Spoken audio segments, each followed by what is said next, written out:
When it comes to life on Earth and human history, scientists and historians have some of the answers, but not all of them. They're great at their job, and they can reach grand conclusions based on tiny clues and pieces of evidence, but sometimes they encounter something that leaves them totally stumped. That's what today's video is all about. These are the strange and wonderful places all over the world that are amazing to see, but impossible to understand, even for scientists. Why have one tree when you can have two? That seems to be the theory in Casorzo, Italy, where there's a remarkable sight to behold in a field. It's two trees in one, and they're completely different species of tree. The bottom one is a mulberry tree, but it has a cherry tree growing on top of it. It's a sort of hybrid duplex of the kind that very rarely occurs in nature. While smaller trees do occasionally grow on top of larger ones, it's very unusual to see two fully grown trees cohabiting and thriving like this. Usually, one of the tree's good health will come at the expense of the other, and it's usually the tree on top that suffers. As the beautiful white flowers on the cherry tree demonstrate, that isn't the case here. Unsurprisingly, the strange tree has become a tourist attraction for the area, although it's had to be fenced off for its own protection so that people don't get too close. Climbing it is illegal.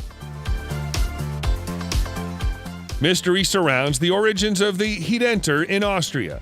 It's believed to have been built during the reign of the Roman Emperor Constantius II, who ruled between the years of 351 and 361, but that's little more than a best guess. The ancient Romans sometimes built structures like this to mark the site of significant military victories.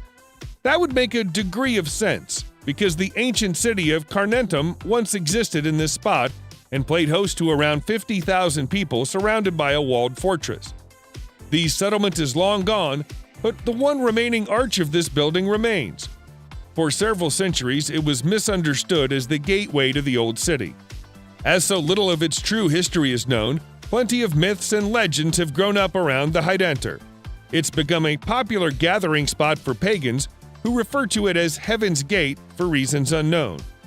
If it really was a Roman tetrapylon, it would probably have a statue of either an emperor or a god in the middle of it, but there's no sign of it today. There's a clue in the name of Envatinit Island in Kenya that tells you a lot about how the Kenyans feel about it. The name of the strange-looking island, which is on Lake Turkana, translates as "no return." That ties in with the myths and legends that surround the place, which suggest that nobody who enters it will ever return. In 1935, English explorer Vivian Fush decided to test that theory by visiting it with colleagues Bill Dayson and Martin Shelfels on a research mission. But when they failed to return, it only served to reinforce the legends. While some conspiracy theorists claim that the island contains an alien base full of extraterrestrial beings who will abduct anybody who gets too close, the Kenyan belief is that those who descend into the enormous crater at the island's center will be struck by lightning and obliterated. Photographs taken by planes that have flown over the crater show what appear to be the remains of ancient huts at its center, but nobody's been brave enough to go and inspect it with their own eyes for a very long time. Perhaps that's for the best. There are many ancient and wonderful temples in Syria, most of which have their own fascinating story to tell, but the fascination with the Temple of Ain Dara is especially strong. That's mostly because of the huge human foot imprints that appear at the entrance to the temple. They've been there for at least as long as the temple has, which is at least 3,300 years. And there's disagreement about how they got there. Scientists and archaeologists say that they were carved by the same people who built the temple and are intended to represent the procession of the gods into the temple's inner chambers. But many local legends say that the temple itself was visited by a great god with clawed feet who left the imprints himself. Yet another school of thought says that the people who built the temple were giants and they left the footprints behind. There are many tales of giant humans living in this part of the world during ancient times, and the footprints are the first thing that the people who believe these stories point to as evidence. Sadly, the temple was badly damaged after being hit by a Turkish air raid in 2018, but the footprints survived. Most people who visit Egypt also visit the Great Pyramid of Giza, which is a spectacular sight to see. But if a few more of them could be persuaded to drive a further 20 minutes to Abu Ghraib, it wouldn't be such a little-known secret. The old city contains a structure that is, or at least was, a sun temple and was dedicated to the great god Ra. It was built somewhere around 2,400 years ago and used to have a stepped pyramid of its own. From ancient Egyptian historical records, we know that there were once 6 sun temples at Abu Ghraib, but only 2 remain today. They're ruins today, as the colossal stone obelisk that once marked the westernmost point of Abu Ghraib. The massive red granite blocks that are scattered across the area are a puzzle for archaeologists. They appear to have been precision engineered with polished surfaces and holes so smooth that they must surely have been made using advanced drilling technology. As if that weren't mysterious enough, there are also several square alabaster dishes that contain markings akin to the gears of an engine. Did the people who lived here have access to advanced technology? If so, what happened to it? And to them? Once upon a time, Barsakh-Elmas was an island in the Aral Sea. These days, the water level is a little lower than it was in ancient times, and it's now a plateau in Kizilorda, Kazakhstan. Much like Avitinet Island in Kenya, this is said to be a place that people visit and never return from. Even the name, which translated from its original Turkic language, means whoever comes here shall not return. In 1939, it was declared a national reserve and was closed off to visitors for the remainder of the 20th century. Nobody knows what the Soviets did there during those years, but there are plenty of rumors that it was used for top-secret research. Even today, electronic devices fail as you get close, and navigational equipment stops working. There have been documented cases of people's skin turning blue after spending too long at or close to the plateau, and a commonly told legend about a group of nomads who stayed here for what they believed to be a year, only to return to civilization to find that 3 decades had passed. It's a mysterious and seemingly supernatural place. Amid the ruins of Amman in Jordan, where you'll find the crumbling shells of temples and palaces, you'll also find the shattered remnants of a giant human hand made from stone. This is the Hand of Hercules, and even in its broken, 3-fingered state, it's still a strangely intimidating thing to look at. The hand is part of the Temple of Hercules, which was built during the 2nd century during the Roman occupation of Amman's citadel. For reasons that have been lost to history, it appears that the temple was never finished. The presence of an elbow made from marble implies that there was once a plan to build a colossal statue of Hercules here, which, had it been completed, would likely have been the largest statue in the world at that time.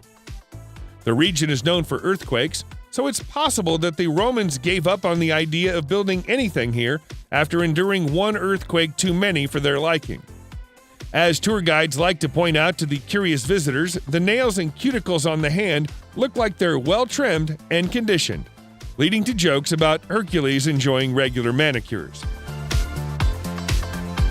While we at least know that the Romans were responsible for building the abandoned Temple of Hercules, we have no idea whatsoever who built the Pyramid of Siusioko in Mexico City, Mexico.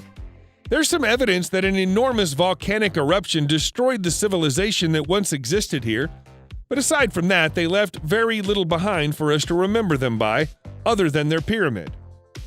By examining the land around the pyramid, archaeologists have been able to conclude that it was farmed for a period that started around 3,200 years ago and ended during the 1st century when the Citle volcano erupted.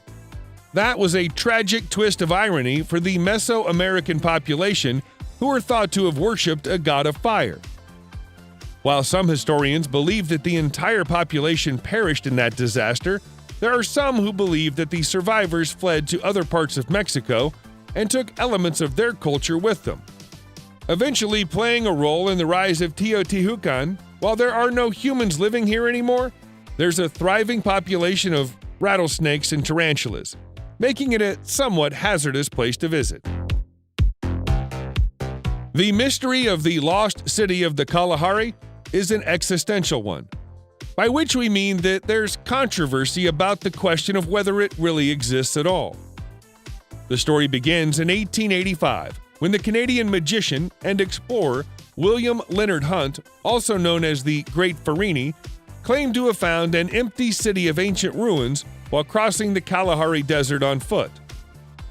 In his report to the Royal Geographic Society, he spoke of seeing half-buried ruins, shattered temples, burial grounds, and semi-collapsed walls. That prompted no less than 25 expeditions in the decades that followed, none of which found anything like what the Great Farini described. By 1964, a new idea had arisen. A.J. Clement theorized that the magician had been mistaken about the route he took through the desert and devised an alternative route that Hunt may have taken by accident. By following it, he found a series of colossal stone monoliths made of dolerite, a material that, as it erodes, can begin to resemble straight, square blocks that resemble walls.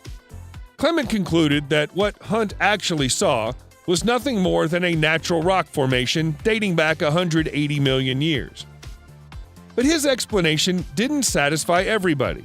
There are still people searching for the lost city of the Kalahari to this day.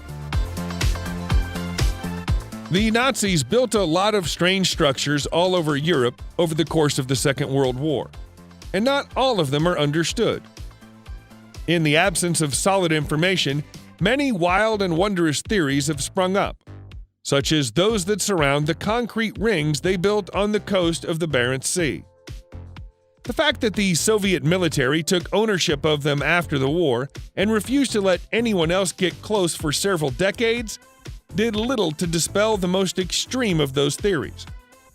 To some, the Soviet interest in the site confirmed that these were places that the Germans conducted tests on anti-gravity devices and weapons of mass destruction.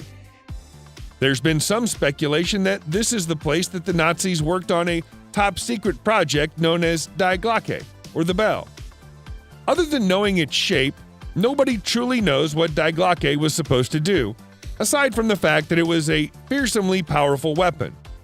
It's perhaps more likely that these were concrete bases upon which rotating artillery pieces were mounted. But that's far less fun to believe.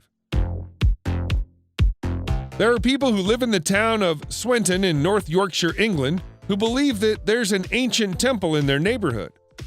Looking at Swinton Druid's Temple, it's not hard to understand why.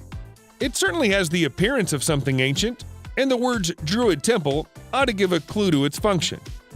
In reality, however, it was built a mere 2 centuries ago by an extremely eccentric landowner, William Danby, who lived in Swinton during the 1820s, was a wealthy and generous man who was concerned about rising unemployment in his hometown.